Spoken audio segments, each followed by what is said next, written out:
E aí galera, tranquilo, na boa?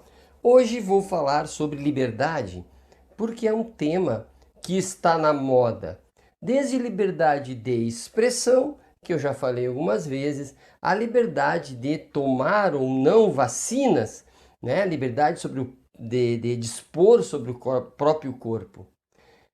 Então, me deu vontade de falar de uma liberdade que dá conta, desde a liberdade de expressão à liberdade de se vacinar ou não, que eu vou chamar de liberdade política, tá? Liberdade política. Para falar disso, eu preciso estabelecer uma linearidade temporal para que a gente possa acompanhar. Eu vou falar do desejo, da vontade, da escolha e então a liberdade política, né? Porque eu só vou ter liberdade quando eu tenho desejos e eu vou lá no final conseguir satisfazê-los ou não. Então eu vou fazer esse caminho.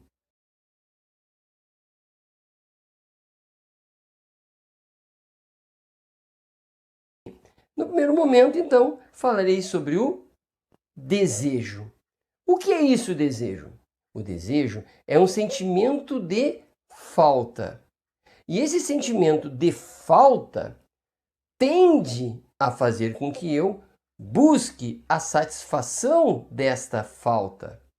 Essa falta pode ser real, realmente me falta algo, e ela pode ser imaginária, quando eu imagino que eu podia ser mais e é apenas uma imaginação, é apenas uma cobrança, por exemplo, cultural. Entretanto, o fato é que sentimos uma ausência e então buscamos a satisfação desta ausência, né? Completar o que me falta. Eu posso dar um exemplo, né? Para falar de que essa vontade que eu estou usando no singular, ela na verdade sempre ela está no plural, deveria ser sempre vontades. Exemplo, eu estou com vontade de comer, eu estou com fome, né? E eu digo no singular, eu estou com fome, eu tenho ausência de alimentação, uma coisa bem biológica, né? Eu estou com fome, parece ser singular. Mas eu vou ao restaurante e quando abro o cardápio, existem várias possibilidades de satisfação da minha fome. E então eu acabo escolhendo, naquele repertório de satisfações possíveis, aquele que mais me agrada. Então, percebam que a fome, no singular, na verdade ela é plural, porque ela parece ser um desejo único, mas dentro dela existem vários outros. Também é importante aqui chamar a atenção de que se eu estou com fome, estou no restaurante e eu tenho uma orientação vegana, né? Eu me autoimponho uma limitação na escolha, ou seja, eu vou sim satisfazer a minha fome, mas eu tenho uma limitação autoimposta. Então eu sou livre para seguir os preceitos do veganismo e me limitar na escolha dos pratos. Ao contrário, se eu não sou vegano, eu posso me alimentar tanto dos pratos veganos quanto dos não veganos. Então vejam que o desejo está prenhe de outros desejos e nós vamos escolher, vamos nos limitar. Por quê? Porque não há como nós satisfazermos todos os desejos.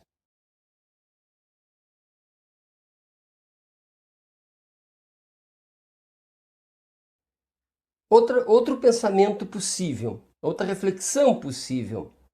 Todos os desejos, eles provocam movimento, né?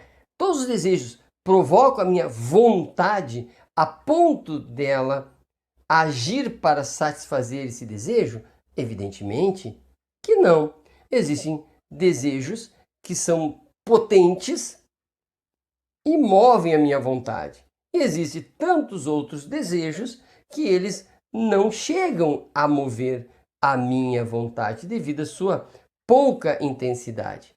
Também podemos pensar que há desejos que se somam e há desejos que colidem, né? Vou dar exemplo do que colide.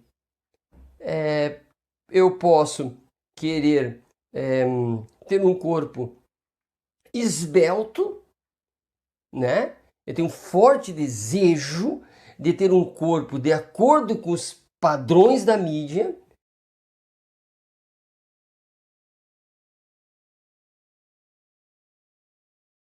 Eu tenho desejo de seguir os padrões, estes padrões, e também tenho desejo de me alimentar de doces, né? Adoro doces, né? São desejos que são incompatíveis e chegará um momento em que eu terei que decidir. E após decidido, né, eu vou poder satisfazer este ou aquele, ou nenhum deles e optar por outro. Percebam que existe, portanto, uma instância em mim que vai ter que decidir, porque não há um desejo, existem desejos, né? Então, há um espaço em mim da racionalidade, da reflexão, aberto a escolhas.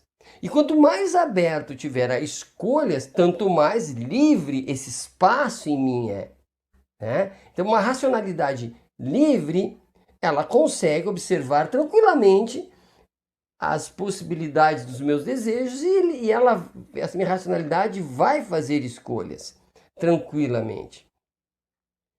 Percebamos que existe também a possibilidade deste desejo lá embaixo, que vai chegar até a vontade, que eu vou ter que fazer escolhas, que esse desejo seja manipulado.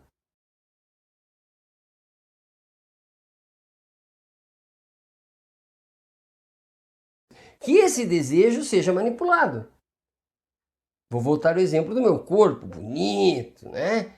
Eu quero que seja musculoso. Esse desejo é genuíno ou esse desejo é construído? Se eu não refletir sobre esse desejo, nunca saberei. Ele vai estar forçando a vontade e a minha racionalidade vai ter que fazer escolhas.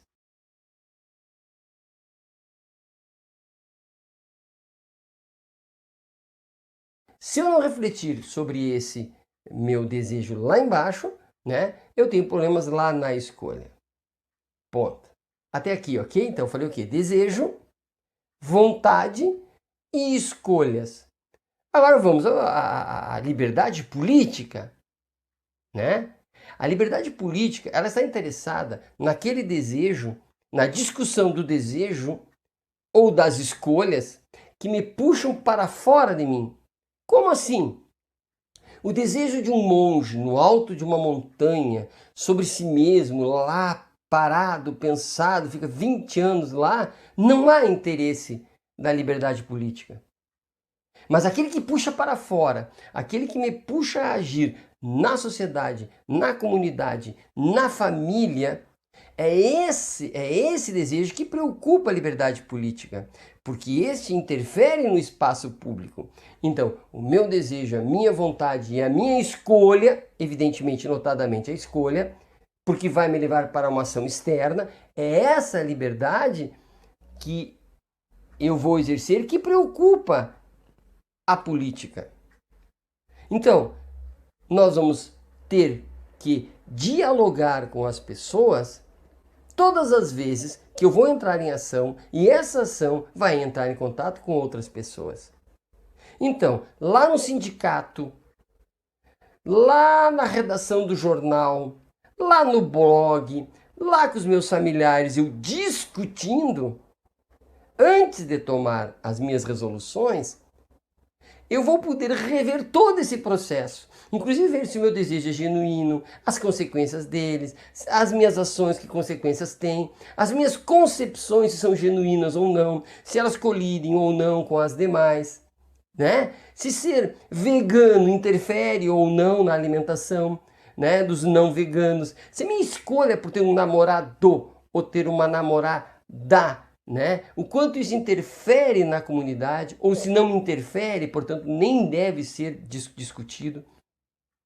Perceba que a liberdade política é a liberdade do diálogo, é a liberdade de discutir todo esse processo, desde que esse processo tenha interesse para a sociedade, para a comunidade, para as demais pessoas que serão afetadas.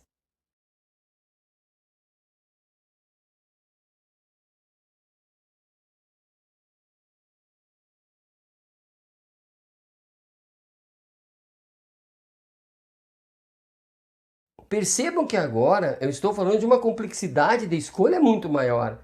Porque agora as minhas escolhas levarão em conta as escolhas alheias. E as minhas escolhas não podem se sobrepor às demais escolhas de outras pessoas. Porque numa mesa redonda, onde há liberdade política, nós somos iguais e teremos que buscar um consenso. As nossas racionalidades individuais deverão desenvolver uma racionalidade política, um espaço de reflexão, de discussão, de conceituação, né? Um espaço de linguagem onde todos vamos nos entender e vamos autolimitar para que possamos agir melhorando a todos nós. Então, a autolimitação, né, é uma escolha livre. É uma escolha livre, porque eu entendo que melhor é eu estar na mesa discutindo as questões que diz respeito a todos.